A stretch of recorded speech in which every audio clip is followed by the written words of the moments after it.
à tous les championnats les plus grands championnats d'Europe moom rek moo nekk équipe bi nga xamante ni tey jii ni amul défaite d'accord donc c'est quelque chose boo xamante ni c'est symbolique, c'est à magnifier et par là également dañuy tout simplement jaajëfal le coach Xabi Alonso bi nga xamante ni bon on peut dire que mi ngi ci ay première expérience. Il a fait un bon travail. Effectivement, il a fait un excellent. Si on connaît le Bayer Leverkusen qui c'est Assane kenn xamul ban at la Bayer Leverkusen surtout gagner ce championnat là. Ouais, effectivement. C'est Assatou Manganema, une équipe imbattable jusqu'au moment où nous parlons. Derrière, il y a un travail qui a été acharné par ce coach là Xabi Alonso. Effectivement, il a fait un travail remarquable ci équipe bi nga xamante ni moom la jiite, c'est-à-dire Bayer Leverkusen. Tey soo xoolee une équipe qui joue 33 matchs sans défaite, donc là c'est quelque chose, c'est quelque chose à saluer vraiment. Et soo xoolee c'est une équipe boo xamante ni à composante de joueurs yoo xamante ni on peut dire que amuñu benn aura bi en fait, d'accord. Surtout il y a pas de star dans cette équipe. Effectivement amuñu ay stars, amuñu ay vedettes, mais bon il est parvenu justement à mettre en place donc une équipe solide, une équipe combative, donc capable de jouer les premiers rôles tout simplement. Donc c'est quelque chose intéressante justement, et fi ñu leen di xaar aujourd'hui def nañ ko, mais bon ils vont c'est une équipe qui va représenter effectivement l'Allemagne donc aussi prochaine Ligue des Champions bi, donc foofu noonu lañ leen di xaar pour ñu mën a confirmer et pourquoi pas également confirmer si championnat bi, d'accord, montrer au Bayern Munich que effectivement il y a une nouvelle équipe donc qui est née, qui se met en place et qui est prête justement à pouvoir rivaliser avec cette équipe du Bayern Munich. Donc foofu noonu lañ leen di xaar et vraiment ils l'ont fait et félicitations à eux, félicitations au coach donc Xabi Alonso.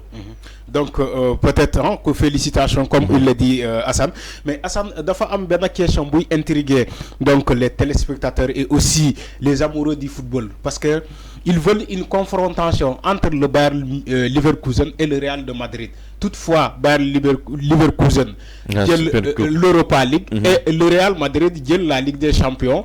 Dinañ am ce qu'on appelle une super coupe. Comme deux équipes yoo xamante ne le Real jusqu'à présent benn gisuñu équipe boo xamante ne gagné na ko au moins. Donc ci la Ligue des Champions. ñu bëri jàpp ni que il faut que peut-être ñu nam ces genres de match. Lan ngay wax concrètement, est-ce que yow tamit nam nga ces genres de confrontation entre un Bayer Leverkusen qui est affamé et aussi un Real de Madrid qui est conservateur? Waaw, donc loolu c'est un match boo xamante ni ñu ngi koy xaar sur tous les plans. Tey soo xoolee ça sera un défi que Xabi Alonso boo xamante ni dina ko mën a relever, parce que il faut rappeler que c'est un ancien joueur du Real Madrid. Donc tey affronter Real Madrid ak confiance bi nga xamante ni équipe ba moom la am, ça serait vraiment intéressant. Et tey soo xoolee pourquoi gars yi namu match boobu noonu, c'est ils disent souvent que c'est des équipes yoo xamante ni duñ bàyyi jusqu'à la dernière minute dañuy dugal, que ça soit le Real Madrid, que ça soit le Bayern Leverkusen, su ma juumul à 15 reprises ci saison bi dañ koy mener à la dernière minute lay dugal, d'accord. Donc c'est quelque chose boo xamante ni c'est important. Et le Real Madrid également, donc visage boobu noonu la wone, et souvent gars yi dañuy ne Real Madrid bul ko teel a dugal, bul njëkk a dugal, parce que soo njëkkee dugal après tu auras des problèmes, parce que à tout moment, même à la dernière minute, à la 90e minute plus le temps additionnel mun na la dugal. Donc tey jii nii su nekkee ne le Real jël na Ligue des Champions bi et le Bayern Leverkusen également jël na Europa League bi, donc ça sera un match de super coupe d'Europe boo xamante ni dina neex, et vraiment dinañ ko xaar, parce que dina am li nga xamante ni moom lañ soxla ci football. Deux équipes yoo xamante ni elles ont fait autant pour moi de belles choses cette saison. Donc ça sera vraiment loo xamante ni dinañ ko xaar. Mais Assane, nga yaakaar ni avec le marché des transferts lu muy agité, est-ce que le Bayer Leverkusen va réussir à conserver ces joueurs-là? Parce que aussi bu fekkee da nga bëgg a def Ligue des Champions bu baax l'année prochaine, il faut conserver et l'entraîneur et aussi les joueurs, parce que vous faites que conserver les joueurs, moi maintenant jël le championnat bi daal di jaay comme l'a fait certaines équipes comme Naples keroog bu muy jël l'année qu'il a pris le championnat mu koy di jaay ñoom Koulibaly ñoom ñeneen ñi ak aussi est-ce que le Bayer Leverkusen concrètement va réussir à conserver ces joueurs là comme ça année prochaine mu mën a def Ligue des Champions? Waaw, très bien. Donc foofu noonu tamit xam nga loolu noonu ça dépend tout simplement si ni ñuy gérer équipe. tey jii nii yow mun nga am benn effectif et li ma lay wax foofu noonu tout simplement mooy tey Bayern Leverkusen football na saison yi ba mu jeex mais c'est une équipe qui a su compter sur tous les joueurs. joueurs yi nga xamante ne ni moom la ñu am yëpp tu vois donc. tey moom moo leen may ñu mun a am benn longévité bi ci championnat bi mun a jouer ay rôle yu bëri ay plan yu bëri tu vois tey soo xoolee attaquant yi ñu am yëpp koo ci dugal day def différence koo teg ci banc bi également su duggee mooy loolu noonu day def différence man foofu noonu laa ko teg donc c'est une équipe boo xamante ni y avait une gestion d'effectif boo xamante ni Jérémy Frimpong effectivement soo xoolee le match passé mooy loolu Frimpong dañ ko génne ñu yaakaar ne après mooy loolu noonu duñ ko def après c'est un latéral boo xamante ne moom moo ñëw dugg moom moo dugal tu vois donc équipe loolu noonu la quoi même s'il y aura après des changements 2 à 3 qui vont partir pour man du am impact ci équipe bi parce que Alonso il a réussi à mettre en place quelque chose c'est-à-dire montrer effectivement que chaque jour compte chaque jour également est d'une importance capitale si li nga xamante ni moom mooy équipe boobu tey man au fil de la saison xool naa ko mais à chaque fois da ngay xool nu muy manager équipe bi joueurs yi muy dugal c'est-à-dire équipe bu nekk ou bien match bu nekk avec 11 bi nga xamante ni moom nga soxla moom ngay mettre en place d'accord pour ne pas compter effectivement si benn 11 parce que souvent loolu soo koy def la saison day compliqué si yow une fois que mu am benn blessure après tu auras des problèmes pour retrouver quelques sensations ou bien quelques d'abord ça boo gisee ñu poser la question parce que les internautes nous posaient cette question parce que lu mel ni ay Bayer Leverkusen c'est des équipes yoo xamante ne seen président dañuy ne ñoom dañuy business par exemple maanaam dañuy def ay révélation ba pare jël joueurs yooyu jaay leen club yi mag yi boo gisee le numéro 10 Florent Ruiz on a vu le Real qui s'est pointé il y a même le Bayern le ministre qui s'est pointé pour jënd joueur boobu maintenant comme ces équipes là ont tendance à def des révélations def benn saison bu baax après ñu jël ces joueurs yëpp jaay leen parce que seen quelque part seen président yi dañuy jàpp ni dañuy business moo tax les gens se posent la question est-ce que ce Bayer Leverkusen là peut arriver à conserver cet effectif toutefois bu conserver cet effectif est-ce que c'est pas un message qui est en train d'être lancé ni que attention désormais en Europe ils sont en train d'alerter ni que il y a une autre bête qui est née du côté d'Allemagne pour la saison prochaine? Effectivement, donc tout dépendra de leurs ambitions. Si c'est une équipe ambitieuse, effectivement, ça sera également une équipe conservatrice, c'est-à-dire boo xamante ni dina mën a conserver ay joueurs parce que Europa League nekk Ligue des Champions suñu bëggee continuer ci dynamique bii nii il faudra que ñu conserver joueurs yi nga xamante ni moom lañ amoon et également yokk ci ay joueurs yoo xamante ni de haut niveau parce que la Ligue des Champions c'est le haut niveau et da nga koy jouer da ngay représenter effectivement cette équipe et Xabi Alonso c'est une équipe c'est un entraîneur boo xamante ni man je pense que il est ambitieux am na fu mu bëgg a yóbbu équipe bi et dans sa carrière d'entraîneur également bëgg na def loo xamante ni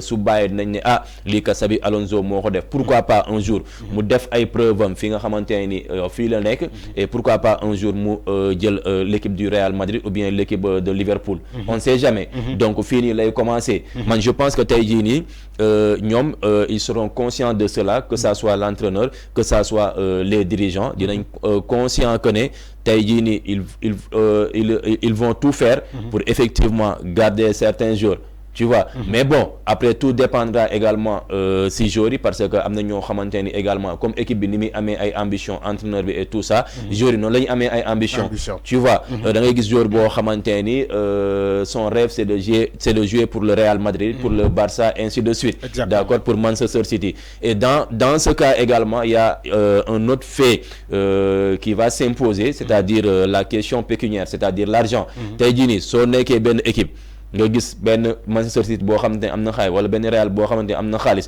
ñëw tegal la xaalis boo xamante ne yow li nga jëndee joueur bi c'est da koy quadrupler même Tu vois, donc là, ça sera bénéfique pour l'équipe B.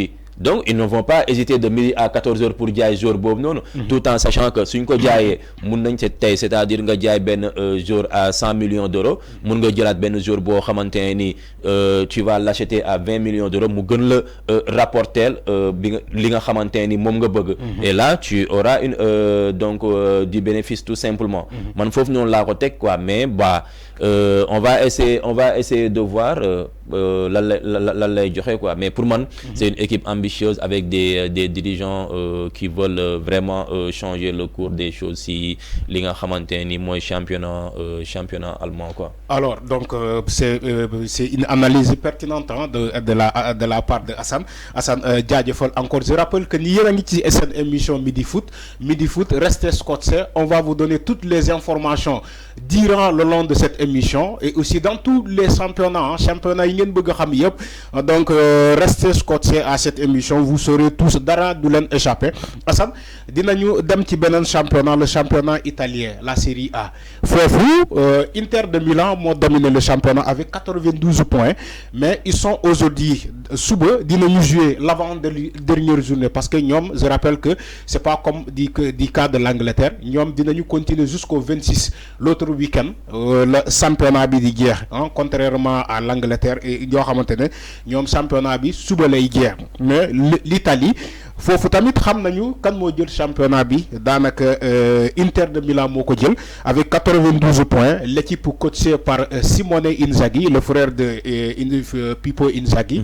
Donc bo xamantene mom mo manager cette équipe de l'Inter de Milan, bo xamantene mom tamit depuis le long du championnat, cette équipe ne cesse de faire des merveilles. Donc, elle a dominé largement ce championnat italien. Donc, nous avons un joueur yu mag Assam. Ñu melni Lautaro Martinez, Marcus Thuram le français.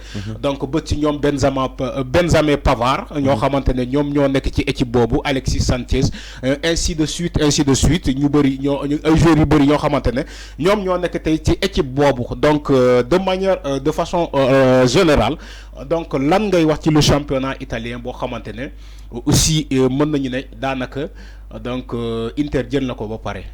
Wow, donc championnat Italie Rengini dafa teel am vainqueur, d'accord. L'Inter de Milan.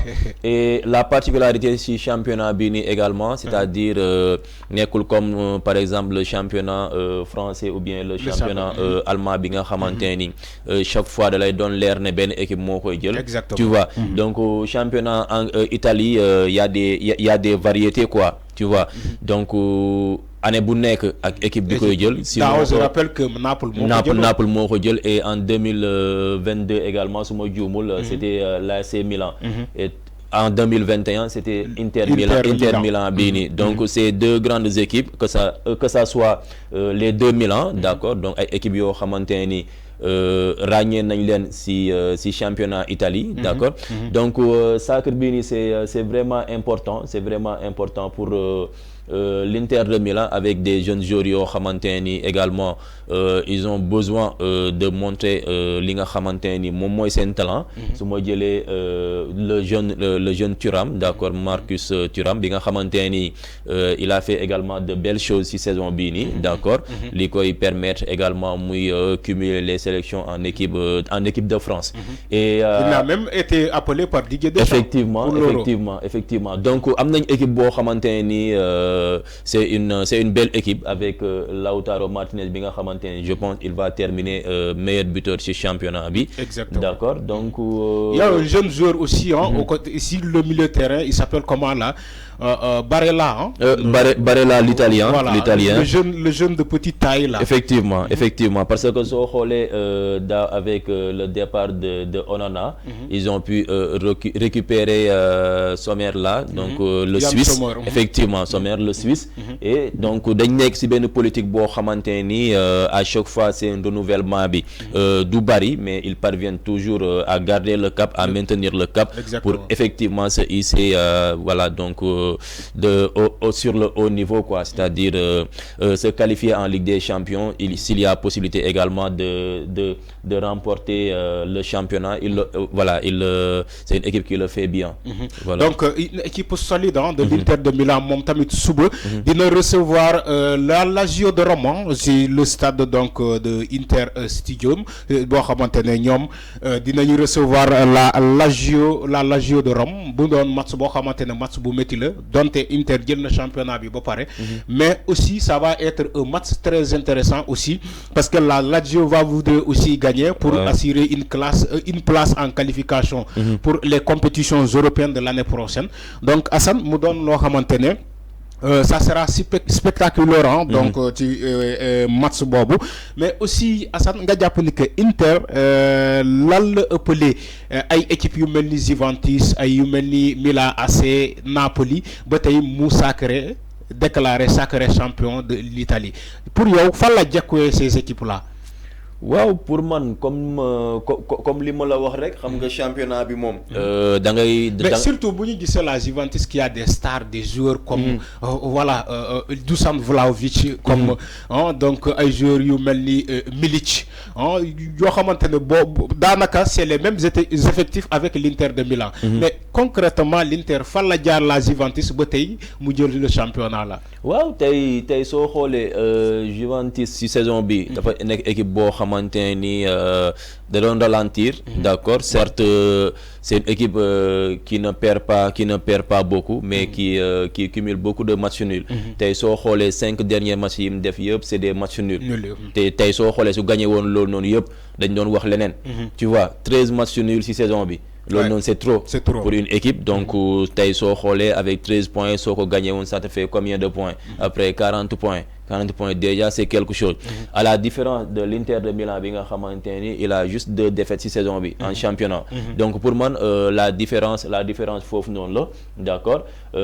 Juventus certes am na ay joueurs, mais comparé à l'équipe de l'Inter Milan donc am na toute différence parce que souvent ñoom aussi seen joueurs yi dañ leen di abale wala dañuy nekk ay joueurs yoo xamante ni c'est voilà donc c'est à demi-teinte quoi. Souvent dañuy dox souvent effectivement et ça manque également de leadership comme li ma la wax ni. tey jii nii si tu as des attaquants comme Marcus Thuram comme Lautaro Martinez nga xamante ne dañ lay assurer chaque semaine début là, donc tu peux te dire que à chaque match mën nga gagner, même si tu ne gagnes pas tu peux voilà donc te sortir avec un match nul quoi. Pour moi la différence foofu noonu la, mais la vieille dame c'est une équipe qui va revenir la saison prochaine, dina ñëwaat, et c'est là où ça serait vraiment intéressant de revoir quelques équipes comme AS Milan, Inter Milan et également